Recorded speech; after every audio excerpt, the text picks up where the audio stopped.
പിന്നെന്തിനാ മനുഷ്യൻ നിങ്ങൾ അവരെ തല്ലിയിറക്കി വിട്ടത്?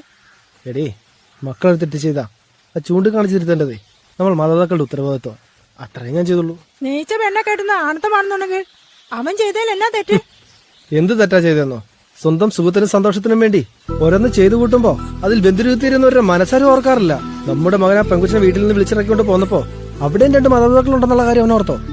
അവർക്കുണ്ടാകാൻ പോകുന്ന മാനക്കേടും വിഷമം എന്താണെന്ന് അവൻ ചിന്തിച്ചോ? അതിനാ ഞാൻ അവനെ തല്ലിയത്. ഇച്ചായ, കാര്യമൊക്കെ ശരിയാ.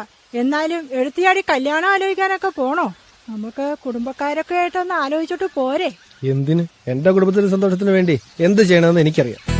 അതിന് മറ്റൊരാളോട് ചോദിക്കേണ്ട ആവശ്യം എനിക്കില്ല. എന്നാലും എടീ, മാതാപിതാക്കൾ പറയുന്നത് കേട്ടും അനുസരിച്ചും വളരേണ്ടത് മക്കളുടെ ധർമ്മമാണെങ്കിൽ മക്കളുടെ ആഗ്രഹം നിറവേറ്റി കൊടുക്കേണ്ടത് മാതാപിതാക്കളുടെ കടമയാണ്. അതിനു വേണ്ടിയിട്ടാ ഞാൻ അങ്ങ് പോകുന്നത്. മനസ്സിലായോ?